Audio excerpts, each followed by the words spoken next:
Hey everyone, and welcome back to the Hybrid Friends. And with one new idea I had when talking to partners, customers, and also to my colleagues. With a new series, I want to introduce you to partners, programs who can help you in the hybrid space. And first thought was, why not introducing you to the team I work for and work with, and then also introducing you to the work Bernhard and I are doing at Microsoft. And as I'm not the best to explain it, I brought the best person to explain it. Today with me is Ric from our program management team, and he is here since day one, more or less, from the program. So he's the best guy to explain us how the FastTrack for Azure program works and how we started and how we operate. So welcome, Ric. Would you be so kind to introduce yourself? Thanks for the intro, Flo. So, hi, friends. My name's Ric Harris. I am in Northwest England in the UK, and I'm a program manager within the FastTrack for Azure team. I've been with Microsoft for around about 12 and a half years now, and I've spent the last 5.5 as a PM in the team working with great engineers like Flo. FastTrack for Azure program. So can you just give us a brief intro what the program is all about, how it was, why it was built, how it was built, and where the people working within the program are more or less located in the Microsoft organization? Absolutely. So the idea behind FastTrack for Azure is we're kind of here to be a technical enablement program. So we were created and funded by the Azure Product Group starting about 5.5 years ago. And the idea is that we're not here to do sales or anything like that, but there needed to be a way for customers or partners that are doing real world Azure projects to have access to experts within Microsoft to just make sure that things are done correctly. So the idea behind us is we can work with you, we can make sure that what you're building is secure, it's scalable, it's according to best practice. We can talk about things like future roadmap, and really importantly, we can take feedback on the Azure products and services that you're using to help improve them. So, our role is really to be that direct line into engineering, giving you a really quite straightforward way to get hold of experts like Flo to support your projects. And I think imagining this not needing to sell something, it's also most likely an opinion, or it's most likely also the people can tell you, okay, that's just BS what you're doing here. Just go back to a drawing board and don't listen to sales. That's just, there's a much more simple solution, much more scalable solution. So let's rediscover your needs and discuss your solution, or the solution which was provided. So I think for a lot of customers, that a lot of your interactions with Microsoft might be with folks that are trying to sell things to you, that are trying to persuade you to go with Microsoft products or services. We're not part of that sales organization. So we're engineering. So, we don't carry a number on us or anything like that. The real reason for us existing is we recognize that out there's a load of customers that would like to use our stuff. We provide a load of documentation, etc. But there's nothing that beats speaking face to face with some named engineers, named PMs to support your project, to actually really try and understand what you're trying to do and give you a direct line into some advice and guidance to make that successful. You could spend a bunch of time researching things on docs.microsoft.com. We're here to try and teach you to fish. So, we'll work with you. We've worked with thousands of customers. We've got a load of real world, real life experience. And the idea is we can help you avoid some of the challenges that other people have hit. So if there's any potential bumps in the road, we're there to try and smooth that out and make it as straightforward as possible for you to be successful in Azure. We already explained. So what are the possible limitations of an engineer? So we are not taking away any work from partners or Microsoft consulting services. We are some kind of complementary, as I understood you. Yeah, no, exactly. So we don't go hands-on. So we're not like a partner that's going to come in, agree a statement of work with you, go hands-on, actually do the design, do the deployment. We're here as a kind of a technical backstop to that. So we work with customers, we work with partners. On most projects with large companies, we tend to work with both. So we're there. There might be a partner that's pretty skilled in Azure, but Azure is a very broad, deep, and fast flowing river. Keeping up with the latest and greatest is probably impossible for one person, apart from maybe Mark Razinovich. So, if you're a partner and you're skilled in IaaS, you're skilled in other areas, but there may be some new things that you've never touched before. It could be in the hybrid world, it might be Stack HCI or SDN, or it could be something like machine learning. So, we have experts that can cover off pretty much anything in Azure and go technically as deep as anybody on the planet. And we're here to sort of to help you fill in the gaps. So, if you've never done an Azure project before, that's fine. We can start from the basics. We can talk governance, we can talk security, networking, etc. If you're very skilled in Azure, we can jump straight into more of a technical deep dive, architecture reviews, etc., and pretty much anything in between. And what we also have in addition is, as we're part of the product groups, or let's say the extended arm in the field of the product group, is if we're hitting our limits of knowledge, we can just give a product owner, feature owner a quick call and ask him for help, maybe also only by getting those information required, or jumping on a call with us, partner, customer, to have a deeper conversation. As we, for example, will have with Kyle with a few customers in the next weeks, out of our video we had in a few weeks ago. And yeah, that's basically one major advantage we have. And that's a fairly unique selling point. So, I mean, I've been with Microsoft a long time, and prior to being in this team, if you wanted to get the product group involved in something, if you wanted to get something that only the people that are cutting the code can actually comment on, if you wanted to talk about the roadmap, there was quite a barrier to getting to people like that, because they're a relatively small number of people. There's a lot of people that are kind of asking for that kind of thing. One of the great things with our team is that we are really plugged into that. So for every project that we work on, if we need to refer back to someone that actually owns the code, we can talk to them. We can potentially pull them into meetings with you. We can maybe get them to talk about future roadmap if that's appropriate. And key for us is product feedback. So if whilst we're working with you, if there are things you think could work better in Azure, if you think there are things that are maybe feature gaps, things that could be done differently, we are really, really keen on getting that information from you. And we promise that we will get that into the hands of the right folks in the product teams in a really quick way. And we've got a pretty good track record of getting that taken on board and potentially changing documentation or updating the product or adding features. Yeah, that's correct. And even if we work with experienced partners, so or our own teams, sometimes it's not really us engaging in the solution building, etc. We're just then used as feedback or discussion engine, getting a bunch of feedback from several customers from that partner, discussing that feedback, and just being the spokesperson for those customers and partners to the product groups within engaged projects. To be honest, that's my personal favorite project, just being the review and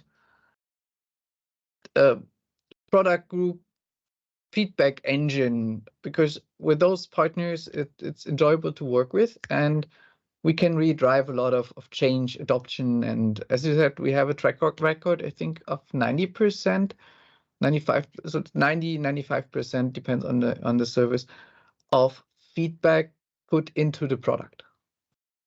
Absolutely. I mean, if you think about it, the product teams are relatively small compared to the number of customers out there. They're building products, they're testing them in labs, they're looking for customers to be early adopters so they can get that feedback. We get involved in a lot of projects like that.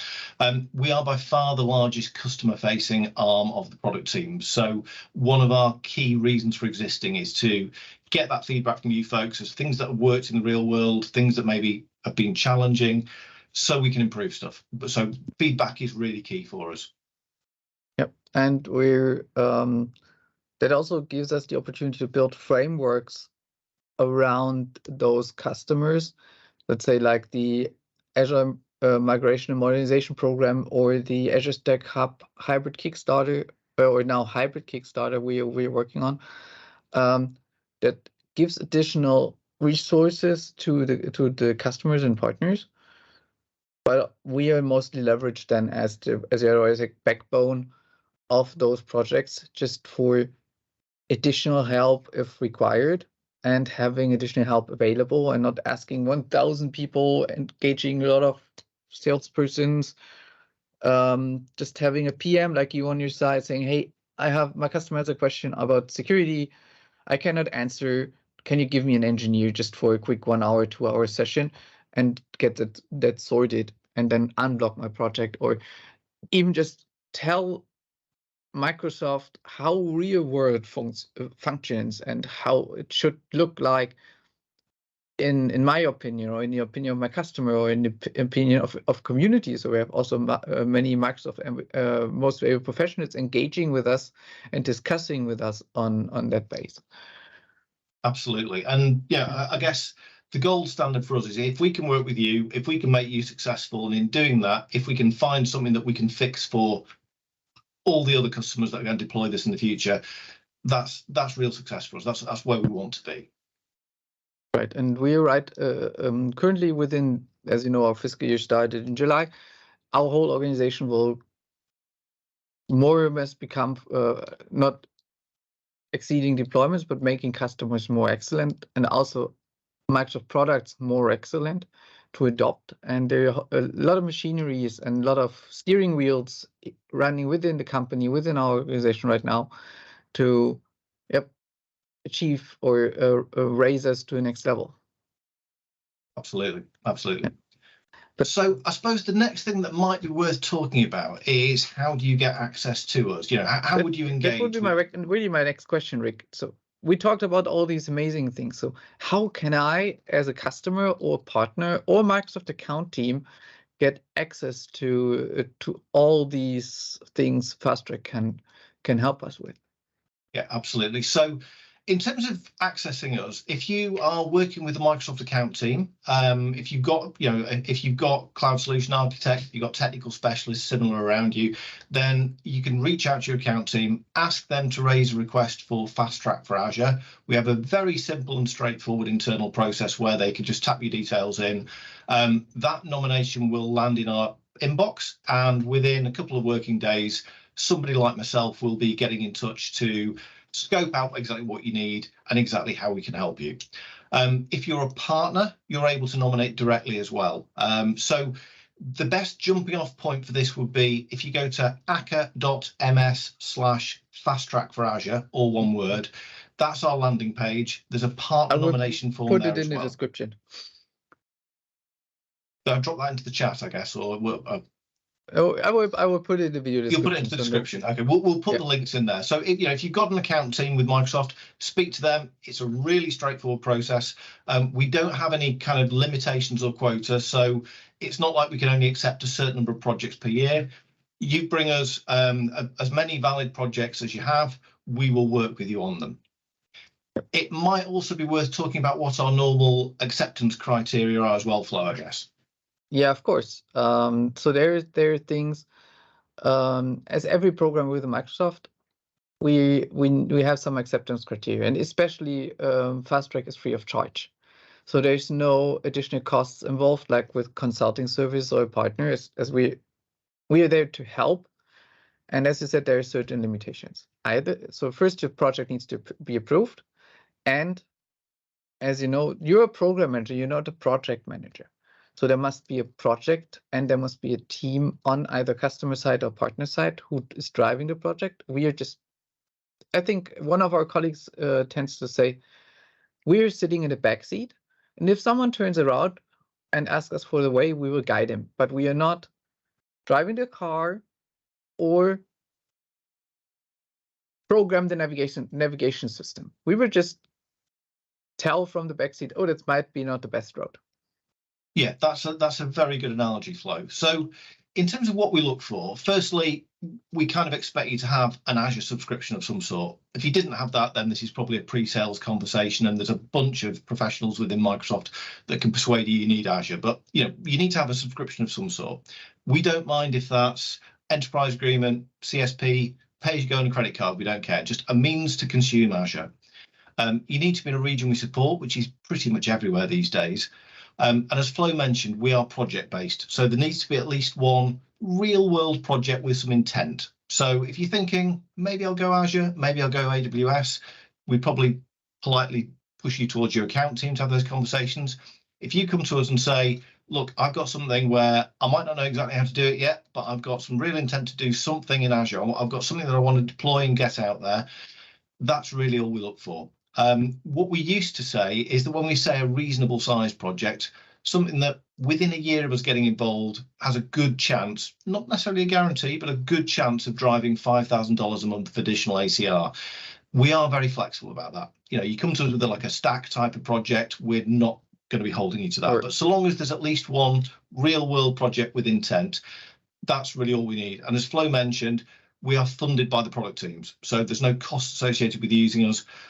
We don't really put any limits on the amount of time that we spend with you. We align to your project. We'll be there at the start, we'll be there at the middle, and then if you need us later on, we're still there. But this is all free of charge, funded by the PG. Yeah, basically our main funding, or the main funding of the program, is customer feedback for products, customer feedback for our program itself. And even if you're a small customer and you have a unique project, I call those customers normally unicorns. And I really like unicorns because there's a lot of things we can learn.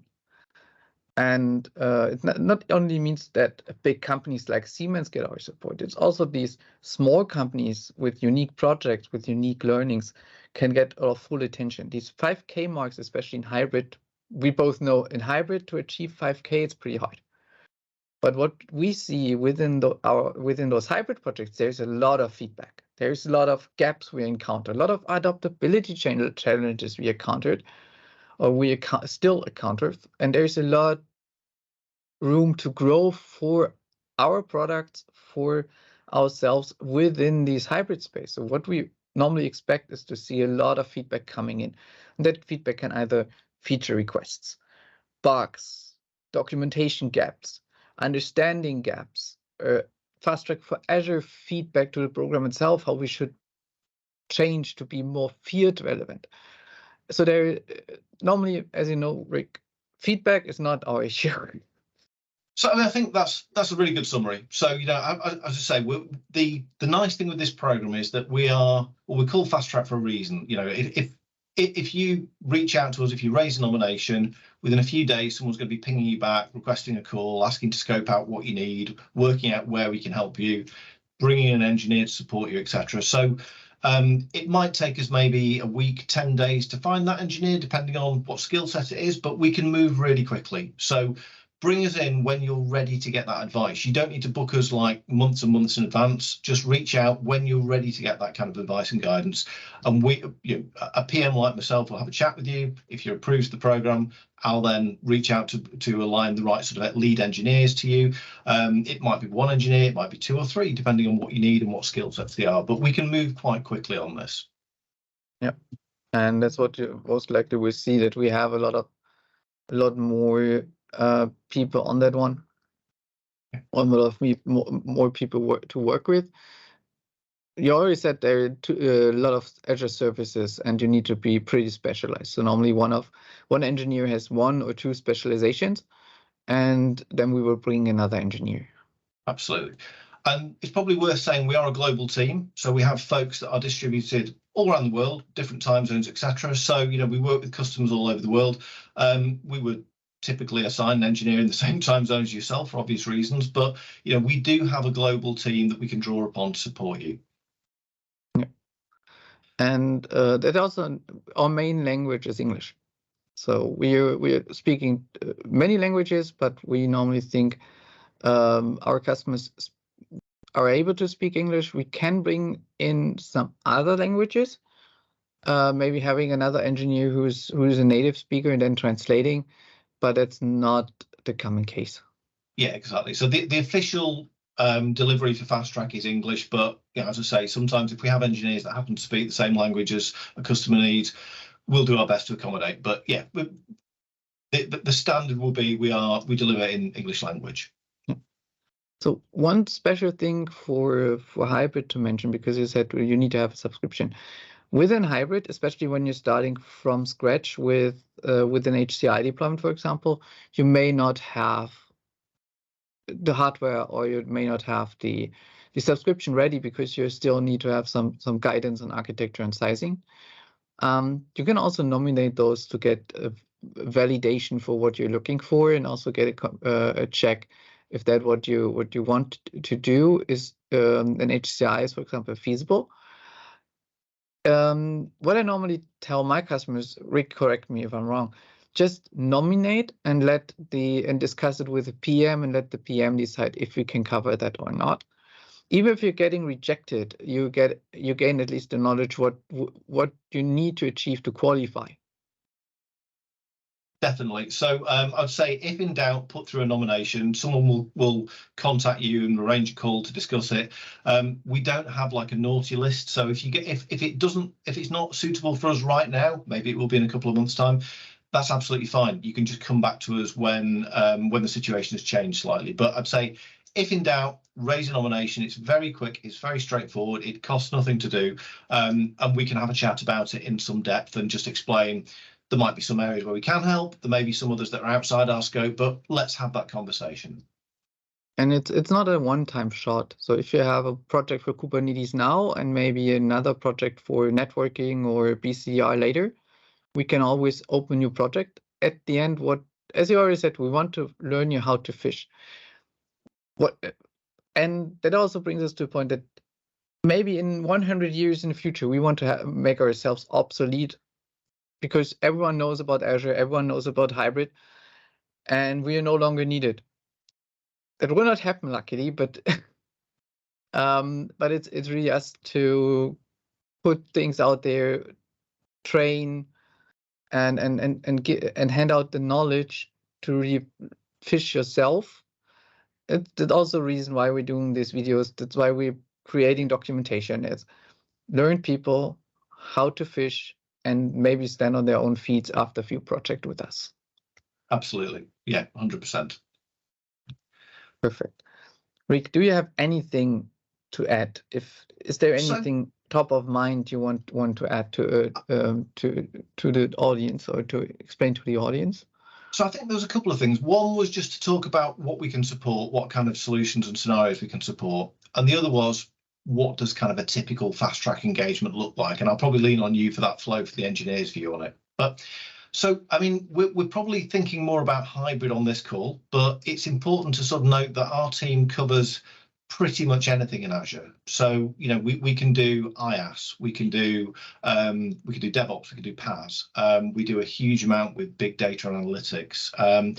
We can do some super specialist things like HPC. We can do SAP on Azure, Red Hat on Azure, things like cognitive services, machine learning. There may be some things that you have heard of but haven't used yet, like Purview. Or it could be something a little bit more straightforward, like I need to know the ins and outs of express route setup in a particularly complex scenario, or I need to talk security and monitoring and governance. We have, or maybe no alternatives, as you said. Yeah. Express route. There, when I'm talking to a customer about express route, I'm normally asking in the first place, why do you think you need an expensive service like express route? Would maybe peering services be feasible for you too, because we're talking about M365 and a bit of more traffic control, etc. So maybe another solution would be feasible. So that's also one thing we bring in such conversations. Yeah, and I think that's a good point, because our job isn't here to say, this is the solution, go do exactly this. Here's a box of things that you need to do. Our job is to kind of give you the toolbox and like the instruction manuals for this, and then have those conversations. And quite often we do talk to a customer and they're saying, I want to do X. I've got this sort of like a bit of a draft plan of how to do this.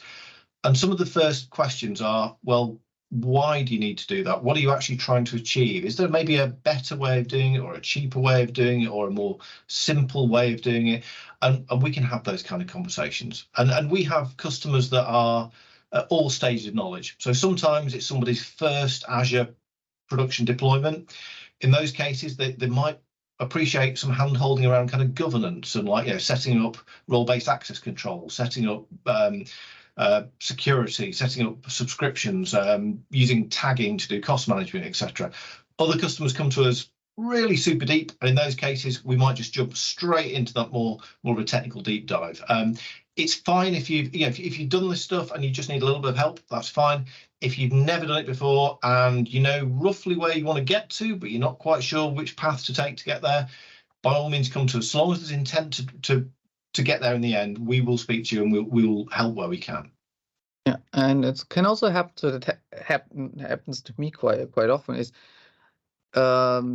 understanding the business case, why you're building a solution, and also questioning the business case. So I had a conversation with a startup a few months ago who was building a solution around, I think, Azure Service or data warehousing or something like that.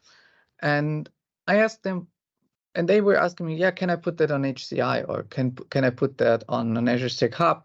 I said, no, you can't, because that's a pure Azure service. And what do you want to do? Yeah, we want to sell it to our customers. I said, yeah, but with the solution, you could also build that in Kubernetes.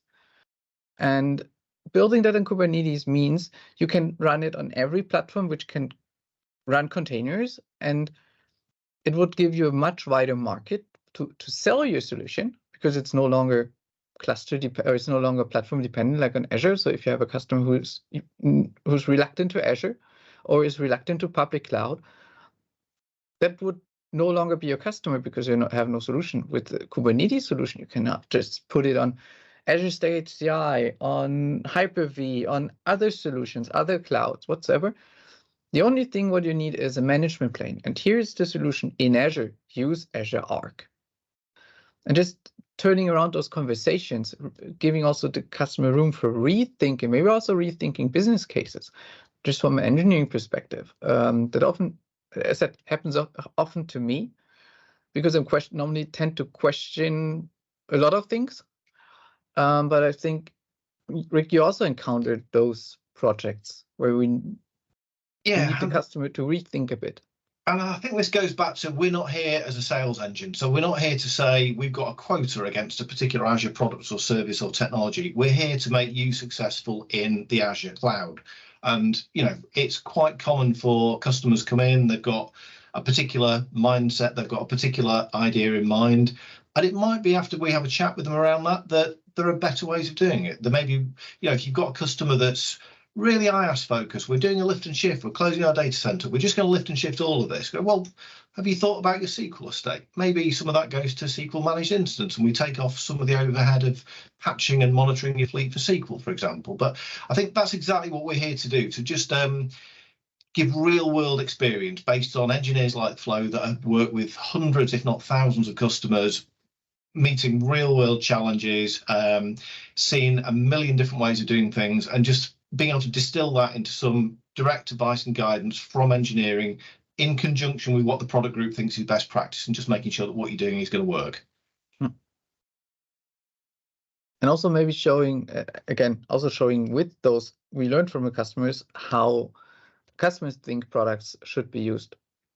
Best example is if we knew how customers would use SharePoint, the product would have been a different product in the first place.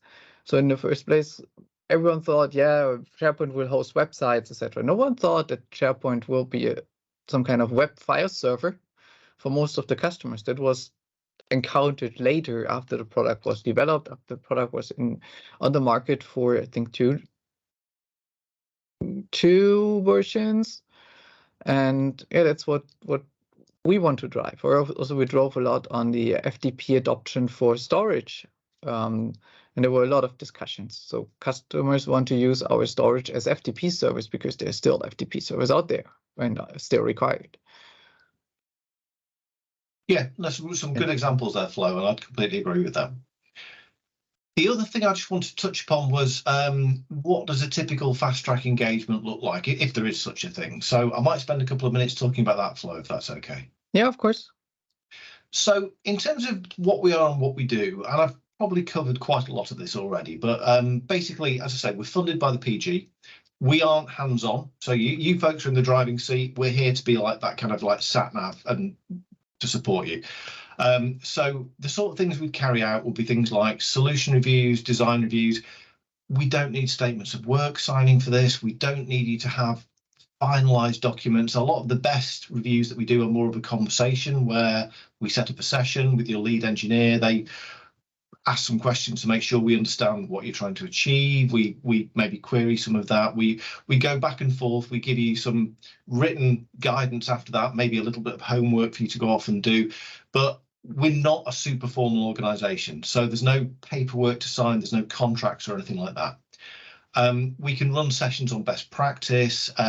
We can give you sample code, scripts, templates. We're not going to give you a piece of code and say, go push this to production. You know, you own your systems, you own your environments, but we can give you samples for that. A couple of other things that are really key for us are, I guess, maybe one would be around roadmap. So when you're working with us, we can probably be a little bit more open about future roadmap questions, etc. So if we know that there's something coming up which maybe isn't broadly published yet that you need to know about, we can potentially give you a heads up for those kind of scenarios. And as we've said several times in this call, feedback is a currency for us. So, you know, we want to make sure that we are capturing the voice of all you folks out there, either using or trying to use our products, and feeding that back to make things better, be it documentation, be it the product itself, be it pretty much anything. We really want that feedback. What I'm seeing you pushing a lot is when we start those conversations about roadmap, about things, previews, so we can also onboard to preview programs. And you're one of the PMs who's always pushing for, okay, let's have that conversation, sign a non-disclosure agreement on our project so that we can speak more openly to you about what's coming.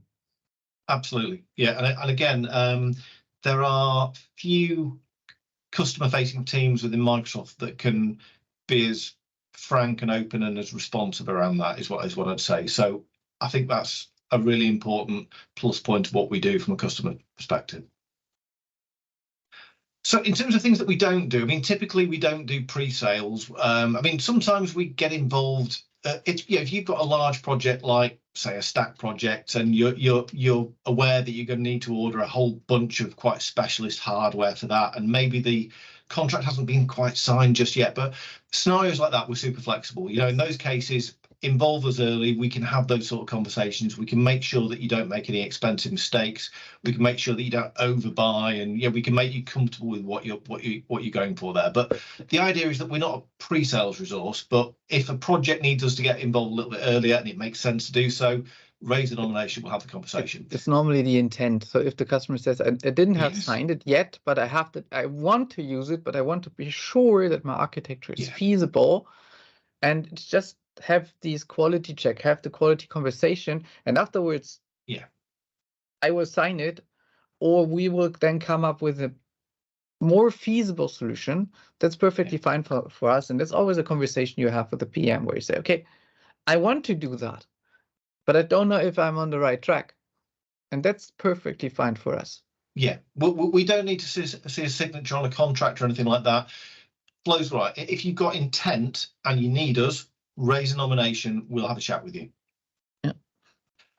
We don't get involved in licensing and discounting type conversations. We can help with things like cost management, because good cost management is a key pillar of good architecture, but we're not going to get involved in, can I discount these licenses, or kind of commercial agreements. There are other folks in Microsoft that is their role. We don't get involved in that. As I mentioned, we don't go hands-on, so it's your ship you're steering. So it might be you, it might be a partner, it might be a combination of the two that are actually doing the hands-on work. With us, support that. You can screen share, we can give you guidance, etc. But we're not going to be actually doing the clicking for you. Right. We shouldn't really be on the critical path for projects in that we're not going to be giving you official project deliverables. So we're not going to give you a project plan. We'll work with you I would work with you as a program manager to work out what you need and when. But it's your project, you own it. We're here to kind of be that voice in the back seat, giving you the right advice and guidance and direction. And I suppose lastly, we're Azure Engineering. If you need help for other Microsoft products or technologies, then there are other teams that can support those. We have a sister team that does it for M365. They're a little bit different, but the intent is the same. But for anything Azure, consider us a resource that is there for you to be used, funded by the PG. we want to make you successful. Come talk to us. Yeah. And there's one thing I would like to mention. You have on your slide the write code. We don't write code or scripts for customers or create architecture deliveries. But what we do is, if we think what we discussed with the customer out of the project would be a good sample code or would be a good sample architecture we should have in our documentation, we will have engineers writing it.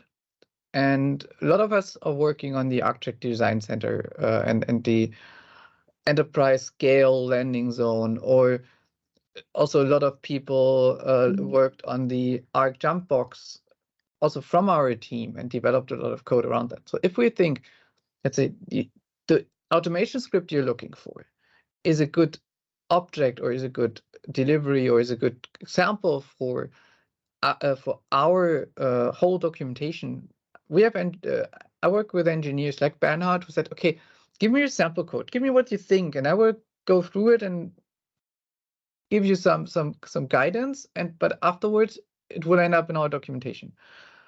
And that's some things some of our engineers, not all, I do just from the learnings build out an architecture guidance for our docs or for videos or other channels, because then it helps all of our customers. It's not a delivery for you in this case, it's then for all of Microsoft customers, community, whatsoever. That could happen. At the end, we are not writing the code here, but we enhance what you give us, and with the agreement with you, also put that in a format where others can consume it. Yeah, no, I think that's a good clarification, Flo. Thank you. Rick, do you have more for us, or do you think we're through with the program itself? I think hopefully that gives everyone an overview of what we are, what we do, and probably most importantly, how to get hold of us. So I think that's it from my perspective as a PM within the team. So thank you for the opportunity to talk about this, and I just hope we see those nominations come in from you folks. Yeah, perfect. So maybe you can stop your sharing and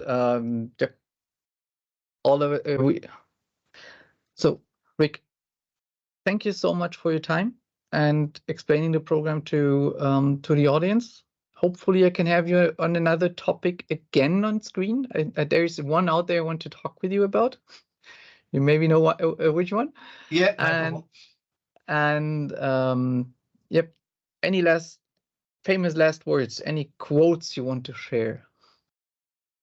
Quotes. Oh, you're putting me on the spot here, Flo. I guess I'd just sort of say, we're here to try and make you successful, and by doing that, make it successful for everyone else. As I say, there are relatively few areas within Microsoft where you can get access to, in fact, there's probably no other areas of Microsoft where you can get access to this kind of caliber of engineers, particularly at no cost. I mean, I personally don't think you could get hold of somebody of Flo's caliber for any money anywhere else, but there we go. But please use us. Flo will put the link in the video. Check us out. And if you've got any questions, please feel free to reach out direct to me, or I guess, Flo, I'm sure you wouldn't mind people dropping you an email either. Just come talk to us. I will put our LinkedIn profiles in the description. So if there are people who want to reach out, just use the LinkedIn then. Yeah, I'd just say, if you're not sure, but you think you're interested, come talk to us. Yeah, perfect. Thank you, Rick. And for all others, if you want to see more videos like we did the interview with Rick or the instructions Bernhard is creating, subscribe our channel, leave us comments, and have a great day and rest of the week. Bye. Thank you, folks.